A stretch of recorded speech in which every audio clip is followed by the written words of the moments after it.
Quick question, would you rather be the #1 streamer in the world or the #1 UFC fighter in the world? #1 streamer, because they get paid a little more money. And they don't have to get hit in the face. So. That's true. Alright, so honestly, I think that this is a valid take from Colby, but unfortunately for him, he's every bit as close to being the world's best streamer as he is to being the world's best fighter. Also, should someone tell him that he actually needs to have some charisma in order to be a successful streamer? I mean, at least he still has time to get his online influencer career off the ground, seeing as over the past couple years, he somehow speedran being one of the most talked about fighters in the sport to a dude who's just desperate for attention. This is a guy who once headlined massive cards, who used to be seen as one of the UFC's top welterweights, and who had an actual case, albeit a shaky one, for being the #1 contender in the division. From appearing on internet live streams with certified weirdos, getting into beefs with fighters who are in lower weight classes than him, and blatantly ducking fights, whatever goodwill Covington used to have with me is completely gone. Honestly, I used to admire his song and dance when he was actually active, but now that he's losing fights, it's become obvious that he knows he's spiraling into irrelevance, and now he's doing all that he can to get people talking about him again. And yeah, in this video, we're going to be talking about Colby's fall from grace, his never-ending string of pathetic antics outside the cage, and how he's become MMA's most shameless clout chaser. Bro, you're fighting scrub. You guys are 2 and 6. I'll come and slap you, and you'll be... I'll come and slap you. Zip your shirt up, you little mate. You mean guys are 2 and 6, remember that. Remember that, you're a scrub. You're a You're a fraud. Lad, what have you on a 3-fight losing streak? You get fraud check so quick. Hey, maggot. Keep putting your act on your... Yeah, Colby, Michael Chandler's 2-5 record in the UFC is pretty bad, but I can't say that your record as of late looks much better. Wasn't the only fight you nearly got into tonight, though. We saw a video of you backstage with Colby Covington. Mr. Irrelevance, trying to stay relevant. The fucking whopper. Yeah, what was that about? Just come over, start and chat shit, didn't he, lad? Because he seen there was a camera. Come over and started to say, oh, you fight scrubs. Like, lad, he said something about Chandler being 2-4 or something. Isn't he 2-4 in his last 6? Something like that.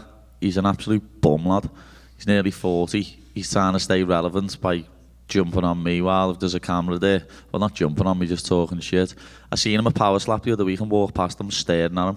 And he just looked at the floor like the little pussy boy he is. Also, I get that Patty is only 1 weight class lighter than Covington, and I get that Patty's a huge lightweight and all, but does anybody else find it lame that Covington consistently finds himself beefing with men and women who are smaller than him? Just off the top of my head, he has ongoing feuds with Dustin Poirier and Justin Gaethje, who are lightweights, but he's also gotten into it with female fighters like Joanna Jędrzejczyk, Mackenzie Dern, and Poliana Viana. But the strangest feud that he's in, which is still ongoing, is the one that he has with Alexander Volkanovski. When you talk to Volkanovski, do you have to get a step stool to talk to him? I know he's mad at me because he's mad that he can't ride the big kid rides at the amusement parks. I think he's just fighting for money. I think he's, I think he's just coming back to fight for money, and I don't think that, I don't think we have that same bulk that we had when he was hungry earlier in his career. I think he's literally just cash grabbing this weekend. And why do you say that Volk's just in it for a paycheck? Do you think that he's not at the level that he once was?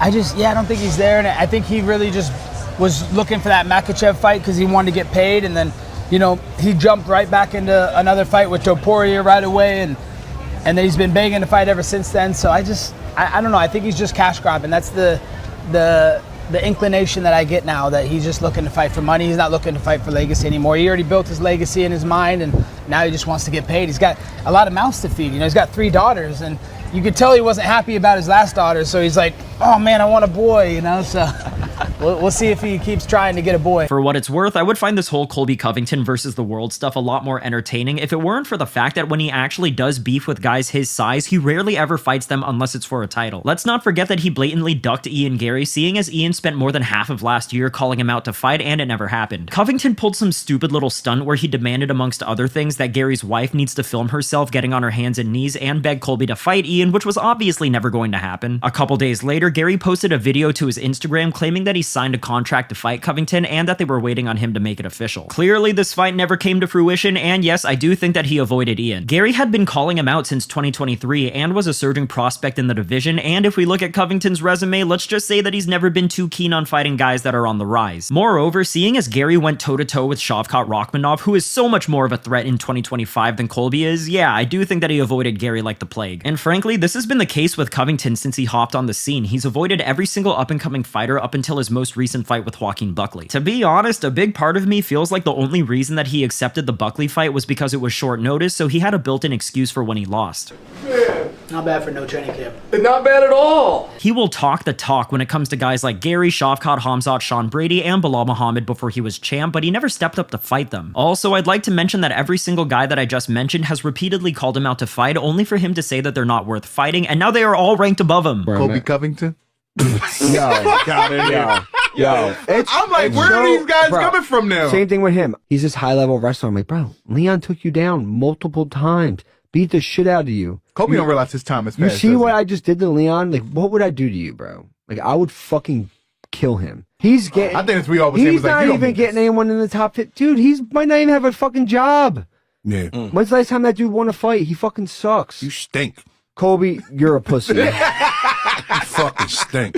When you need to shine, nobody gave no shine. man. How you get punched on by Masvidal in public and go sue him? You're a pro fighter. You're a pussy. I will say this though, I do think that he played his career pretty smart up until like 2021. The combination of him turning heel along with fighting former champions who were on the decline ended up being extremely effective in elevating his career. He was able to prop up his resume against over-the-hill legends, and the things that he said on camera caught the attention of people who weren't even fans of MMA at the time. But the thing is, I feel like his gimmick only works as long as he's actively competing and winning his fights. Since 2020, the guy has fought a grand total of 1 fight each year, and because of his inactivity, his loudmouth antics have only succeeded in annoying fans instead of keeping them interested. Like, you can only keep running your mouth for so long without backing it up inside the cage before people start to get sick of you. And look, I understand that a lot of people out there think that even in his prime he was a boring fighter, but I actually disagree with that. I enjoyed his style when he was at his best, but at the end of the day, after his first loss to Kamaru Usman, it just seemed like he changed his priorities. His strength of schedule in the UFC took a massive nosedive, whereas his desperate cries for attention have only increased. Now, this is something that I brought up in my last video with Michael Chandler, but it definitely applies to Colby as well. Nobody in the UFC actually seems to like him besides Zhang Wei Li, which is super random. Obviously, he's despised amongst everybody at ATT to the point where he got kicked out of the gym, mostly over his beef with Jorge Masvidal. But as we all know by now, Colby ended up whooping Jorge's ass, so he gets the last laugh there. But even if we remove ATT fighters, welterweight fighters, and Brazilian fighters from the equation, there is still a long list of his own peers that don't have any respect for him. Kevin Holland, Sean Strickland, Michael Bisping, Israel Adesanya, Justin Gaethje, Max Holloway, Brian Ortega, Misha Tate, and many more have all called him out as a poor representative of the sport. And I know that a lot of you guys might be saying that Colby accomplished his goal in turning heel because he wanted to make more money, which is true, he did. But newsflash, there are fighters who have made way more in career earnings than he has by just being likable, being active, and putting on exciting fights. Believe it or not, most UFC stars don't need to put on a persona and burn every single bridge they've ever made in order to get rich, but to each their own. Anyways, if picking fights with featherweights and lightweights wasn't bad enough, Colby has now turned to becoming a prop character in online live streams. The first time that he dipped his toe into the world of streaming was this past August when he appeared as a guest in Vitaly's Predator Hunter series. You want to talk to him nicer, maybe? Or, I don't know. I mean, dude, you deserve to get fucking feeding to the alligators in the Everglades. That's what you deserve, dude. Your whole life is a lie. You just